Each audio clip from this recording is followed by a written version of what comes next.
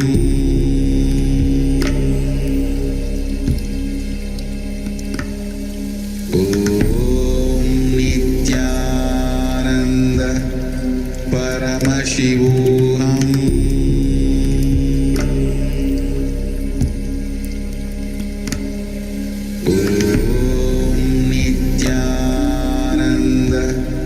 Paramashivoham.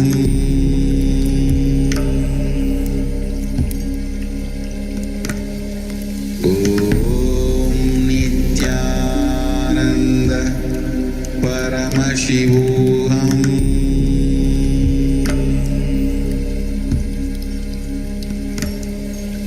Om Nithyananda Paramashivoham. Paramashivoham.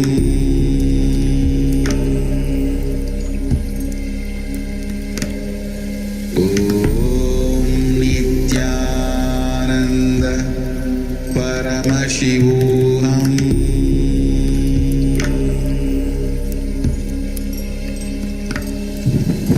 Om Nithyananda Paramashivoham. Paramashivoham.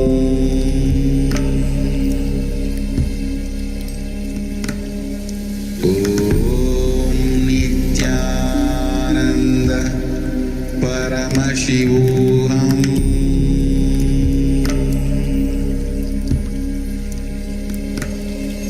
Om Nithyananda Paramashivoham.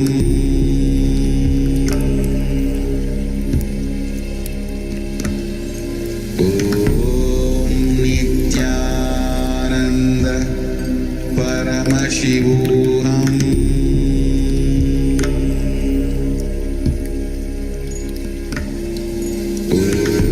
Om Nithyananda Paramashivoham.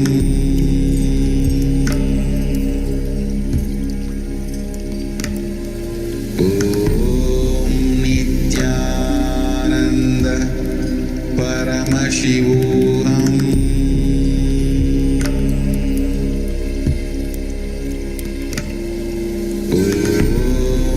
Nithyananda Paramashivoham.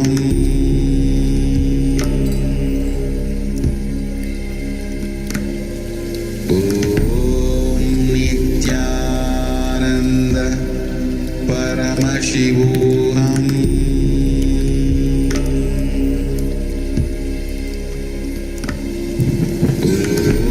Om Nithyananda Paramashivoham.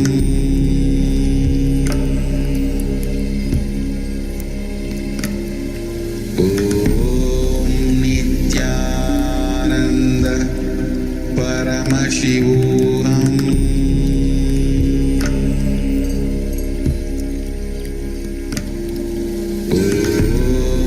Nithyananda Paramashivoham.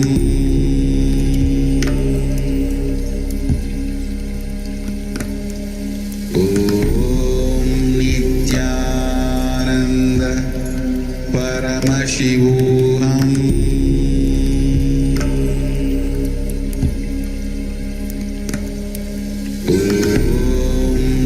Nithyananda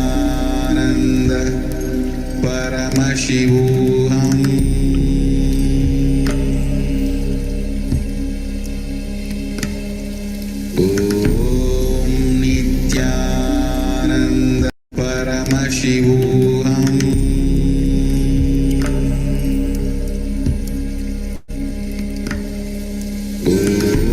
Om Nithyananda Paramashivoham.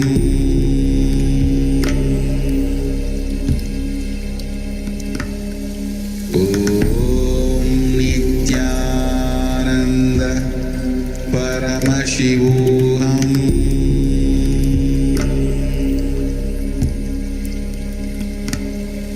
Om Nithyananda Paramashivoham.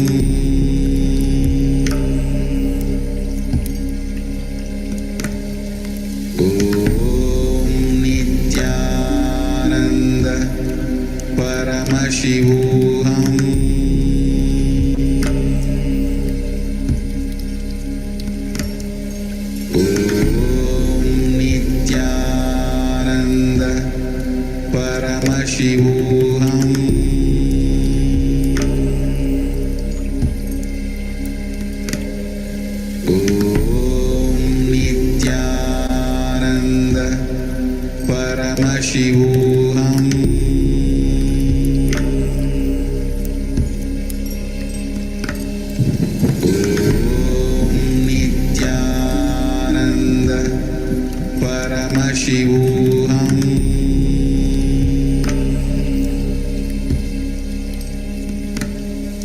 Om Nithyananda Paramashivoham.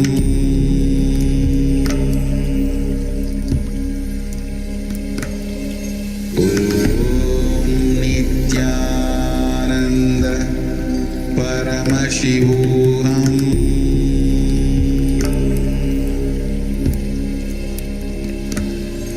Om Nithyananda Paramashivoham.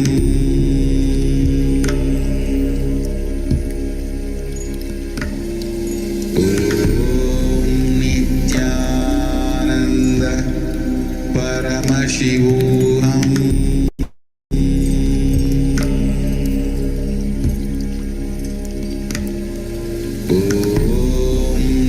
Nithyananda Paramashivoham.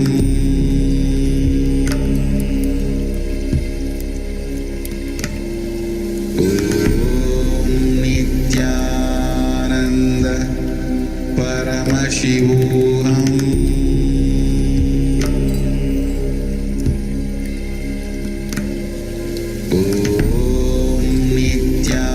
Nithyananda Paramashivoham.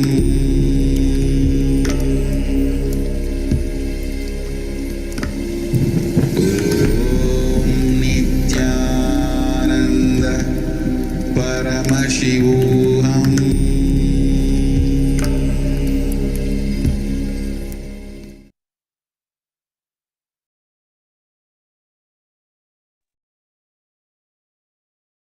Yes. So with this, we can pause our completion process now. So hopefully you have done all the steps sincerely. You can also carry this process with you as a gift and make sure to practice it and use it, especially before going to sleep, as we shared before. So now we come to an end of this session. And as a last exercise we have here, we can take a selfie of the new you, Swamiji Atmamurti, with which you are doing the completion process, and share it on Facebook and Instagram. If you have any other social media which you are using other than this, you can also do that as well. So you can use the hashtags which are projected on the screen, or any other applicable hashtags which you feel that you would want to use. So let us just spend a few minutes on this before we move on to the power manifestation.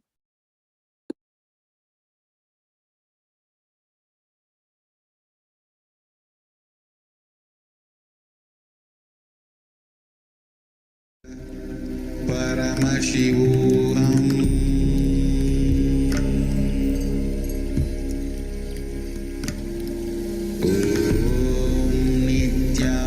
Nithyananda Paramashivoham.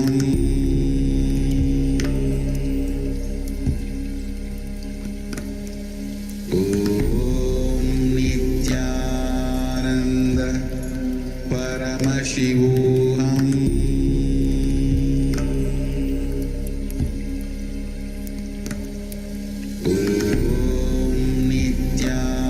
Nithyananda Paramashivoham.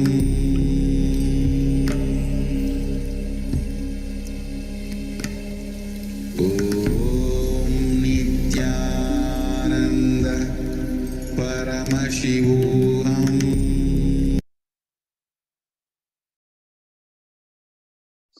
Yes, so with this, let us conclude this session with a Purna Mantra.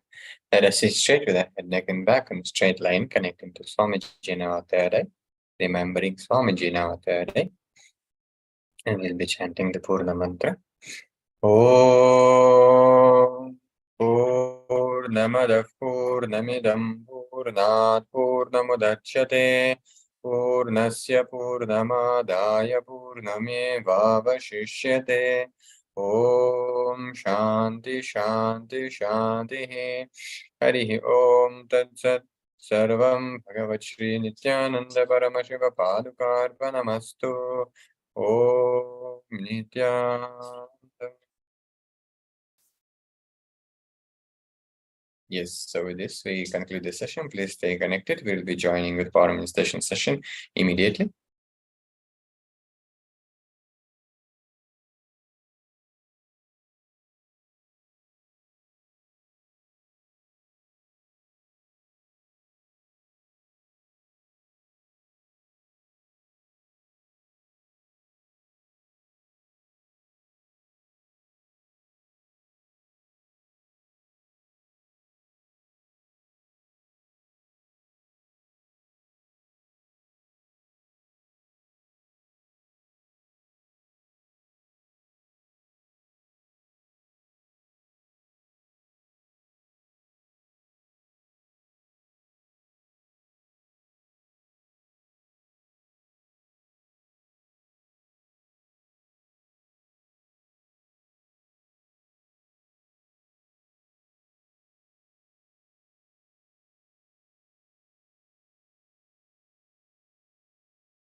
Yes, so let us begin the power manifestation session. So let us stay straight with the head, neck, and back in a straight line, connecting with Swamiji.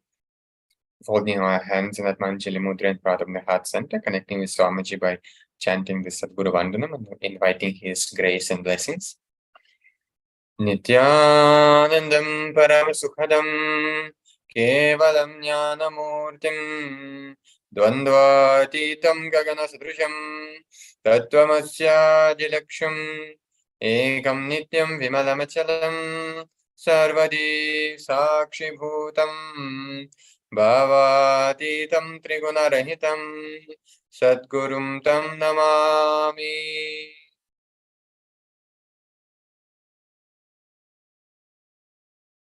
Yes. So we'll be continuing with the length dimension powers. So there are some guidelines we'll be following. So we can have a living enlightenment. You can have it as a digital copy or a physical copy if you have. Prepare the phone with a timestamp camera for recording your power manifestation. So we'll be asking you a question. You'll start chanting the Mahavakya and connecting with using the powerful cognition revealed in Living Enlightenment books specifically for you for this power manifestation, and you'll start verbalizing whatever Bhagavan is revealing to you through the third eye as to answer the question which will be asked. So then you will be writing down. You can use the Zoom chat if you're attending through the Zoom, or you can use a comment section in whichever social media you are joining us from. So pen down what is revealed. You can write it there and send us there. And then we'll be verifying the answer which you will be giving. And then we'll be uploading our video on social media to share our experience with others. So they can also connect to Swamiji, they can also connect to the science of power manifestation and benefit from it. So the question number 1 is, which number should replace the question mark? So we have a table in front of you projected for you. So the question is, which number should replace the question mark? So you can start scanning and chanting the Mahavakya, connecting with Swamiji and scanning and requesting him to reveal the correct answer. And you'll be verbalizing it and then penning it down or sending us through the Zoom chat or the social media. So let us start, please.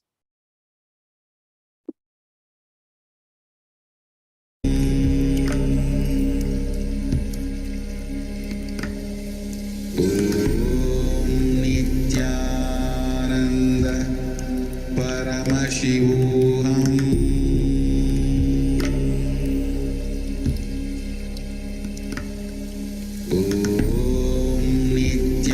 Nithyananda Paramashivoham.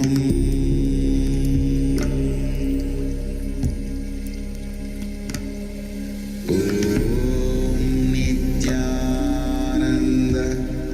Paramashivoham.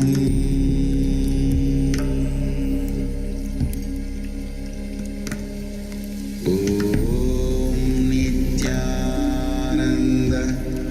Paramashivoham.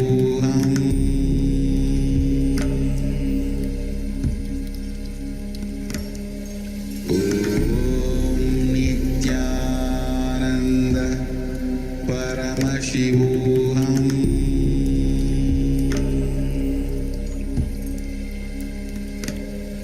Om Nithyananda Paramashivoham.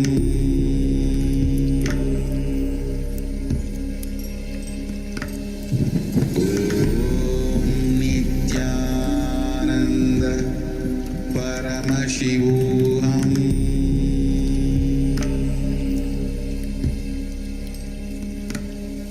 Om Nithyananda Paramashivoham.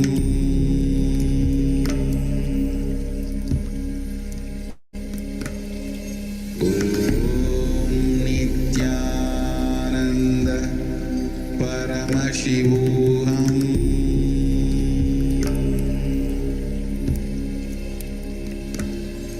Om Nithyananda Paramashivoham.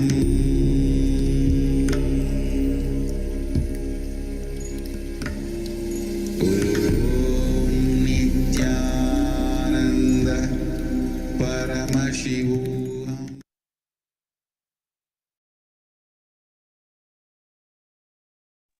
So you can send us your answers. No, we'll be revealing the correct answer.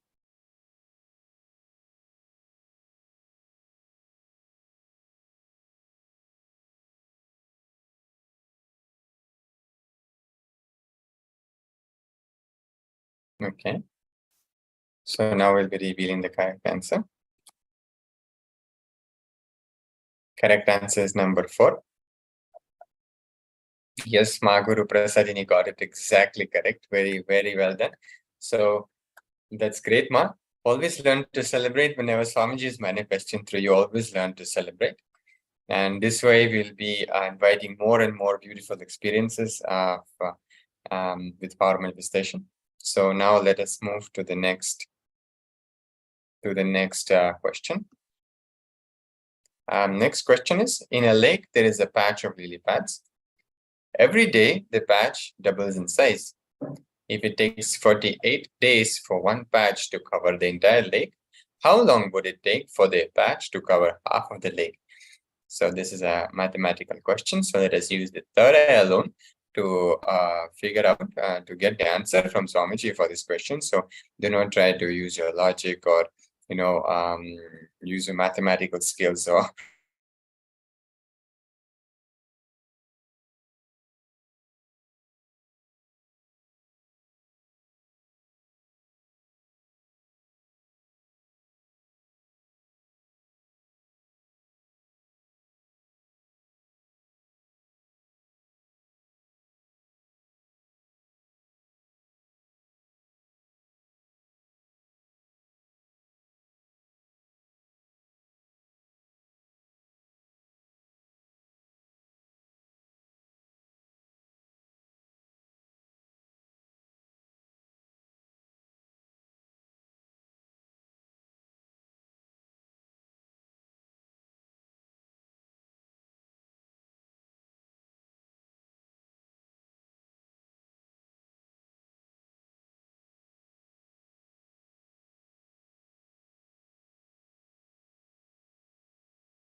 Yes, sorry for the technical glitch.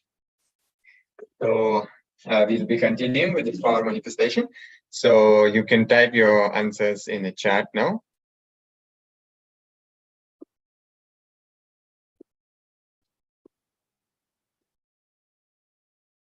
So this is the question which is projected.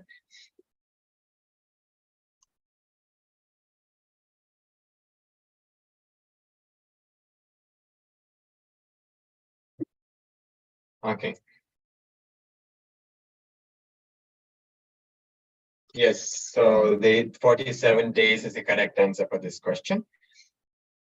So you might have guessed that it's 24 days. It seems intuitive to halve the number of days because you're having the size of the lily pad patch. But if the area of the lake covered in lily pads doubles every day, it would only take 1 day for it to go from being half covered to fully covered. And hence the answer would be 47 days. So yeah, with this, let us conclude the session and move with to the next session. So this is stay with the head, neck, and back in a straight line, predicting the songs in the third, chanting the Purna mantra. Om Purnamada Purnamidam Purnat Purnamidachide Purnasya Purnamadaya Purname Bhavashishyate Om Shanti Shanti Shanti Hari Om Tat Sat Sarvam Bhagavad Shri Nithyananda Paramashivam Padukapanamastu Om Nithyanandam. Yes. Thank you for joining for this session. Please stay connected. We'll be continuing with the further sessions immediately.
Yes, so let us start the session.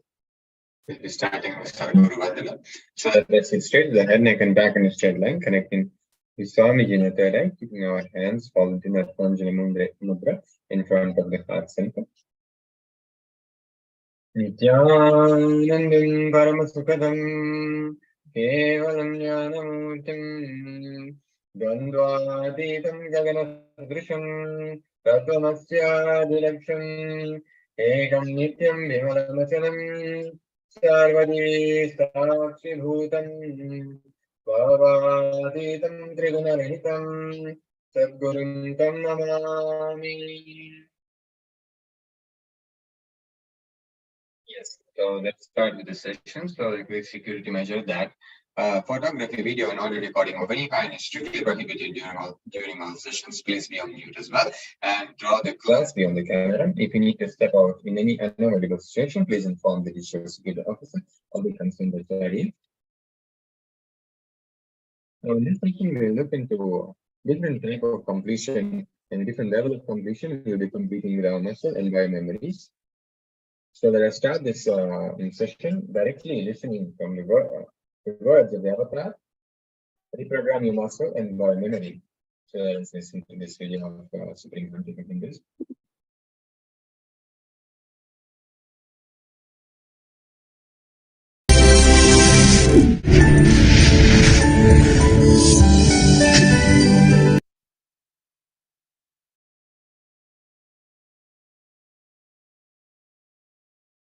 Samskaras. Samskara means, now you don't need to pen down, just imbibe first. The thoughts which goes on in you again and again like an unconscious pattern makes you do things even though you know they are not going to fulfill your mission. Even the actions, activities which are not going to fulfill your life's purpose. A simple example I can give is smoking and drinking. You know, the habit of smoking not only is not going to fulfill your mission, it is not going to allow you to remain healthy to fulfill your mission. All of you understand? So,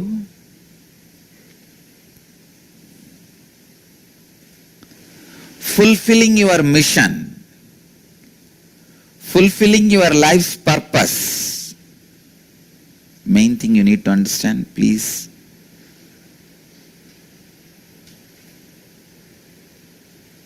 Sometimes you are ready to even forego fulfillment of your life due to patterns, samskaras. I think all of you are able to understand the concept samskaras. Thoughts, ideas, which stays inside you, makes you do many actions, even if you know it will not fulfill your life. That is patterns, samskaras. Second step, second important thing you need to know. These patterns remain in you at different level. Some are like a liquid, easy to handle. Just the habit of coffee. Some are like solid, like frozen ice, difficult to break, like habit of drinking. There are some which are impossible to break. They have become like ice stone. That constant agitation, that kind of patterns you can see. They become like ice stone inside you. When a pattern starts in your life, for example, you start smoking at the beginning level. You may smoke 3-4 cigarettes a day, very royal, just not as addiction, but just to show you are a hero. I have seen one of my own master,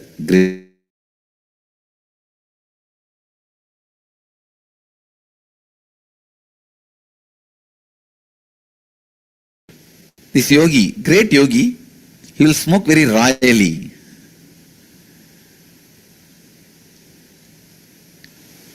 When you start the habit, it is only like a water in you. It's only like a pattern developing. But after 5 years of smoking, if you don't smoke, you will be imbalanced, you will be agitated. That is the time the smoking has become your muscle memory. Now it is like a frozen ice. Water is frozen like ice. If you don't act, your body, your mind will be disturbed. You will be agitated, restless. After 25 years of smoking, now that has become biomemory. Even if you have cancer, you will not stop. No doctor will be able to stop. It becomes biomemory. Understand? When it is just habitual suffering in your day-to-day life, it is called pattern. When it becomes psychological, mental suffering, it is muscle memory. When it becomes physical disease, it is biomemory. Understand? I given you a simple example of smoking, but I can give you millions of examples. Physical suffering, mental suffering.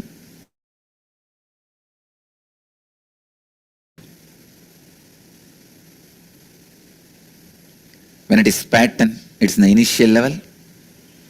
When it becomes mental suffering, it's a muscle memory. When it becomes physical suffering, it becomes biomemory. Samskaras, engrams, originate from the conditioning and the personal experiences you carry.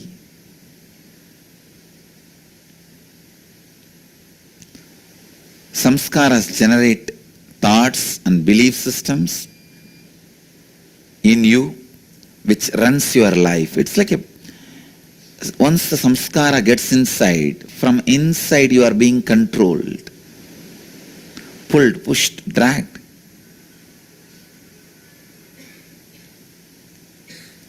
I can give you an example. In India, how we term the elephants. India is the country terms largest number of elephants. Even though elephants are there in Africa and all, the art of taming the elephants and using them like a pet. If you go to Kerala, a lot of houses will have their own pet, one elephant. If you are from Kerala, then you know. A lot of houses, they will have the elephant as a pet. In India, we mastered the science of taming the elephants and keeping them like a pet. In every temple in south, whether it's a Karnataka, Andhra, Tamil Nadu, you go, you will see an elephant. You will see an elephant in every temple. If you see how they term the elephant, when it's a small baby, they will tie a rope strong enough to bind the elephant, so that baby will try its best to break the rope.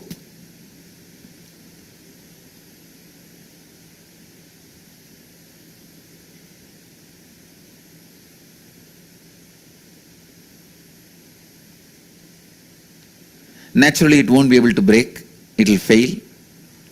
But after it grows, it can easily break the rope. But because of its old engram, that idea it carries, it cannot break, it will never try and it will never break. Many times you can see in your life, when you are a child, if your mother says don't go in the rains, you will catch cold. After you grow, 25 years after, even though your immune system is very strong now, can handle anything, not only you will not go in the rain, even if you see raining through window, you will start sneezing.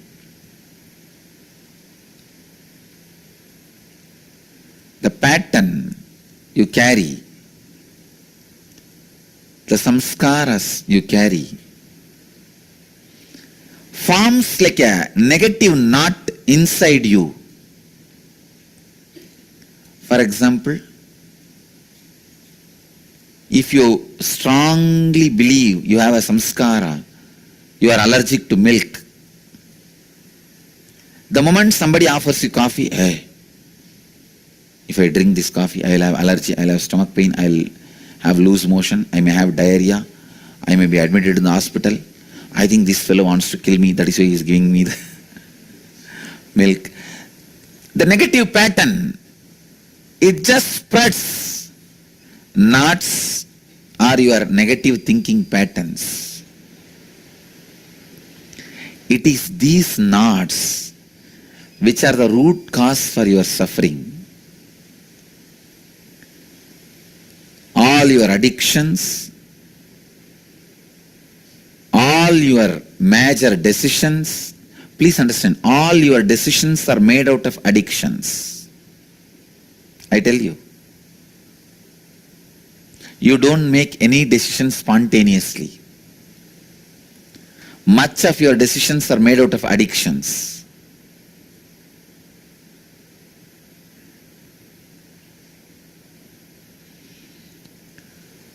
When you are agitated, even if a big business offer comes, hey, get lost, I don't need any of this.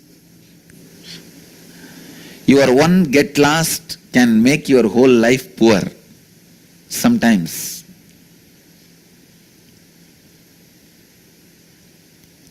That is the way.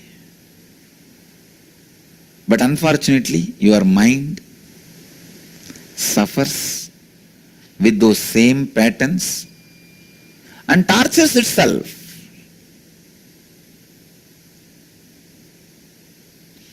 This whole 21-day program is all about reprogramming all levels of your samskaras, whether it is a pattern level or muscle memory level or biomemory level.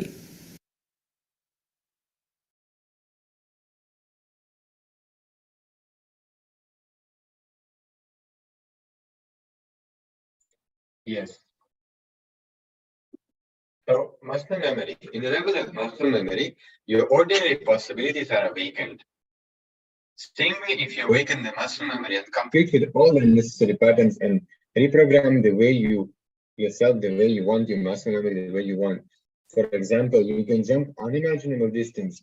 You may be able to make your body heavy and light. So this is basically the benefits of working with the muscle memory and completing with muscle memory in various different powers which start manifesting when we do so.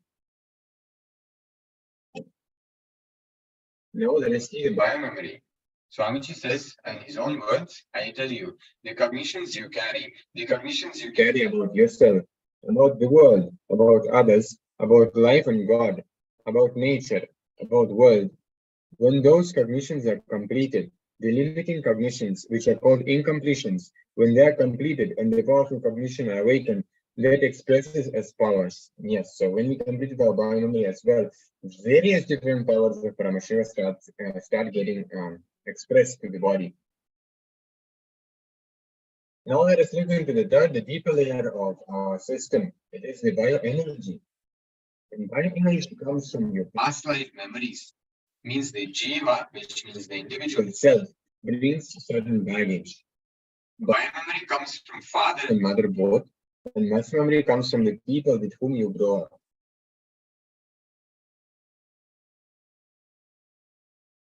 Here we have an example of Subramanya, who is also known as Skanda. He is the expression of Mahadeva's bioenergy. He happened from Mahadeva's bioenergy, from his third eye actually. Skanda is a unique expression. Deva merged into him, into Mahadeva. So the male component bioenergy is Mahadeva. The female component, the biomemory, is Parvati. When it comes out, it was so powerful. When he came out, it was so powerful. Nobody was able to hold him itself. So Ganga, the Ma Ganga, held the Garbha, which means that atmosphere, ambience where he was growing up like a womb. So in her muscle memory, the muscle memory of Ganga, he has the muscle memory of Ganga because she held that Garbha and she was like incubator where the delivery of Subramanya happened, where he has seen the form. So it is Mahadeva, Devi, and Ganga. All three put together is Subramanya. All the three energies put together is Subramanya. So this is after Brahmana. So now let us look into what is stored at different levels. So first, the memory. We have memories of the actions, like very physical related memories of our actions. Then second one is biomemory. Those are memory of our cognitions, so which means it's a depth, more deeper dimension. And the bioenergy is the deepest part of us, the Kundalini Shakti energy, the God particle in you.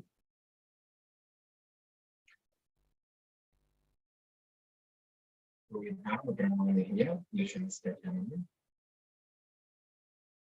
which goes as Ashturatma Asvatantrascha Chinmadro Mala Dushita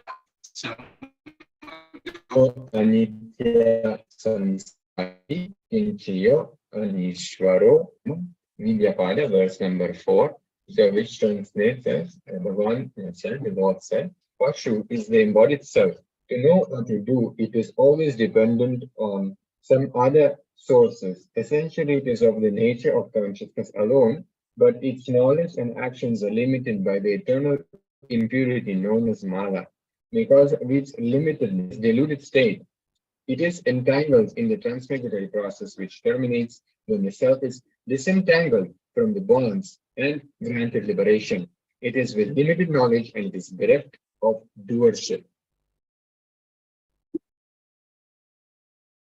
So now let us see what completion and all this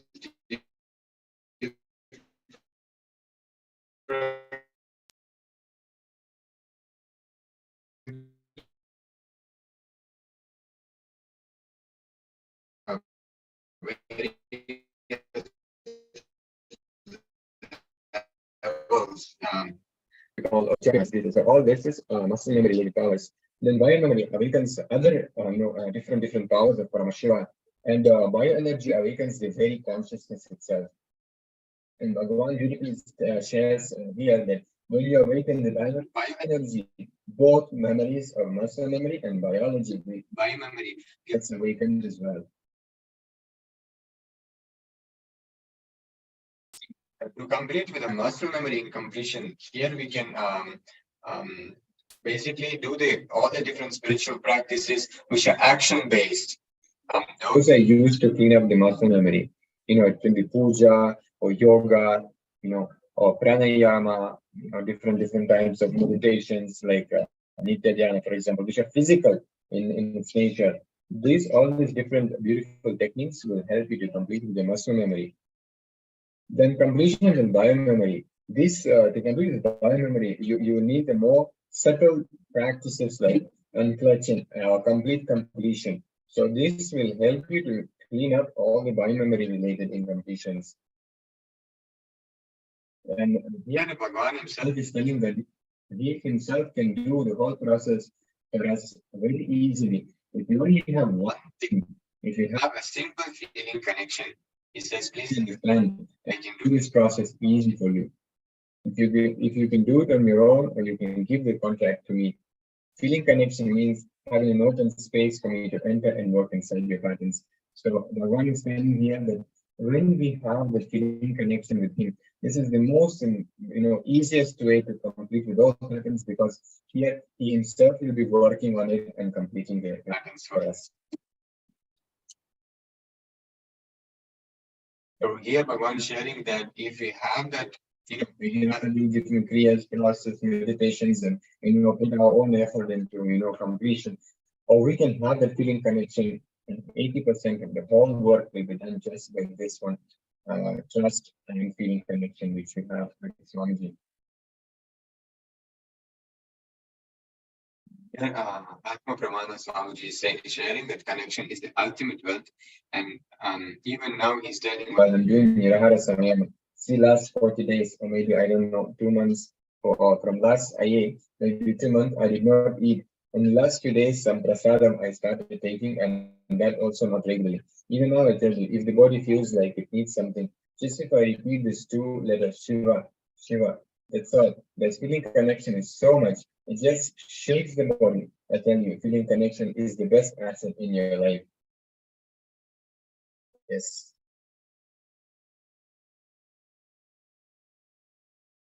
And one of the beautiful verses from Upanishads here, which goes as Brahmanyam Bahuputratam.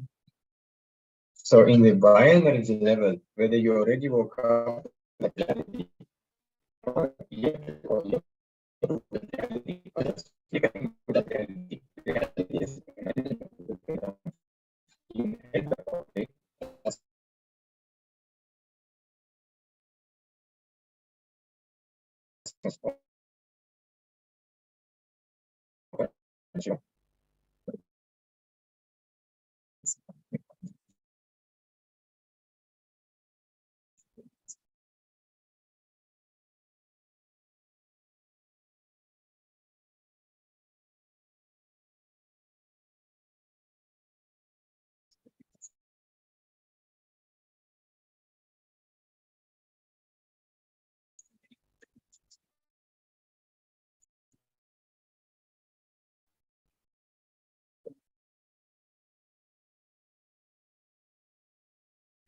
Om Shanti Shanti Shanti. Hari Om Tat Sat Sarvam Bhagavat Sri Nithyananda Paramashiva Padukaarpanamastu. Om Nithyanandam. Yes, so please stay connected. We'll be continuing with the next sessions immediately.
Yes. Sorry for the technical glitch. So we'll be continuing with the session now. So let us sit with the head, neck, and spine in a straight line, connecting Swamiji in our third eye and chanting the Sadguru Vandanam, inviting his grace and blessings. Nithyanandam Paramashivoham Kevalam Jnanamurtim Dvandvatitam Gagana Sadrusham Tattvamasya Ekam Nityam Vimalamachalam Sarvadi Sakshi Bhutam Bhavatitam Trigunarahitam Sadgurum Tam Namami. Yes. So the big security guidelines that any kind of photography, videography, and audio recording is strictly prohibited throughout the session. Please stay on mute. And if you need to step out in any unavoidable situation, please inform the digital security officer in the chat.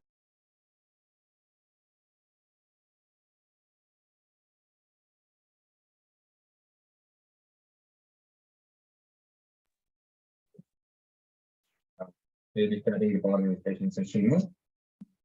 We have a copy of Living Enlightenment and this is the powerful permission to by connecting with Swamiji and opening Living Enlightenment book at any page where it opens and receiving that powerful permission customized specifically for you and meditating on that powerful permission while manifesting the power. Make sure to set up the video recording also. You can record the experience and reference and sharing it with the whole world, but you want to experience the science of power manifestation. So we'll be asking you a question. It's a length dimension related power, which we are manifesting today. So the question is, which number comes next? So we have number 4, 5, 8, 17, and 44. So please scan through the third and request Swamiji to reveal to you what is the correct answer for this. So it will be a 1-minute rapid round power manifestation. So you can start chanting the Mahavakya and connecting with Swamiji for this power manifestation.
Paramashivoham.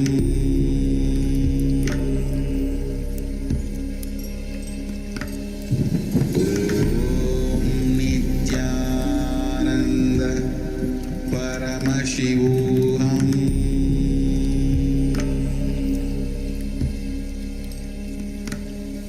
Om Nithyananda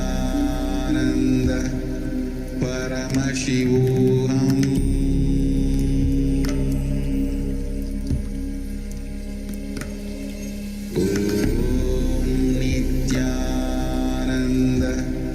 Paramashivoham.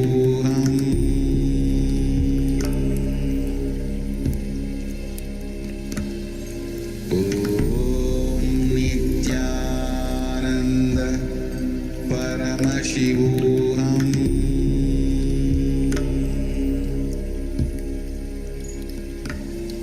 Om Nithyananda Paramashivoham.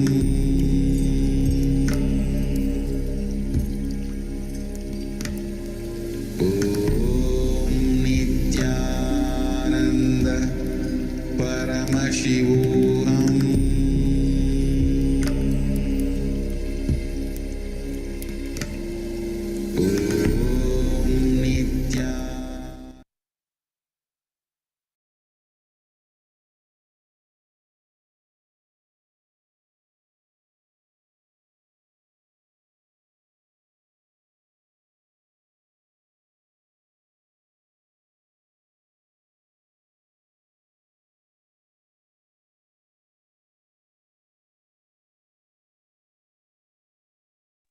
Yes, so now we'll be projecting the answer.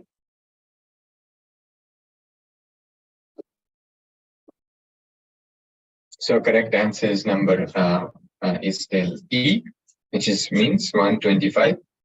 So if you manifest the power, if you manifested the correct answer, great, you can celebrate. If you have not gotten correctly, still you can celebrate because Swamiji is manifesting through you. So more and more you manifest the power, more and more Swamiji is manifesting through you. The more and more you'll be enjoying the process and getting all the different experiences and correct answers. So now let's move to the next question of this session. So we have a question. Mary is a 16-year-old. Her brother is 4 times younger. How old will Mary be when she is twice her brother's age? So again, please do not use your mathematical skills or do not use your logic here, and please do not Google for the correct answers. Use only the power manifestation, use only the third eye and Swamiji, allowing him to manifest through you for this power manifestation. So please let us start chanting the Mahavakya, manifesting this power.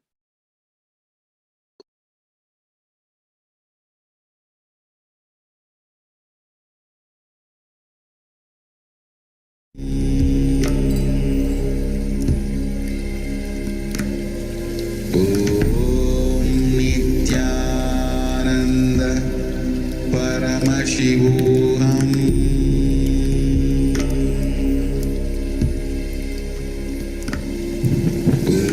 Om Nithyananda Paramashivoham. Paramashivoham. Om Nithyananda Paramashivoham.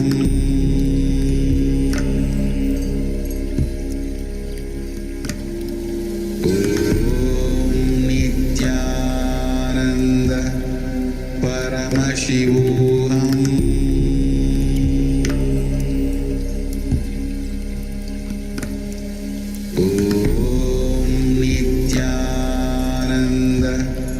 Paramashivoham.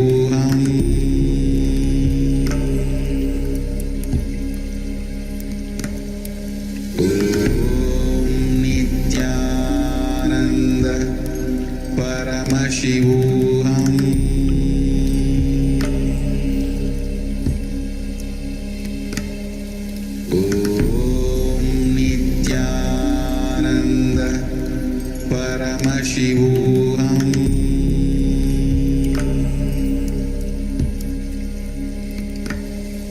Om Nithyananda Paramashivoham.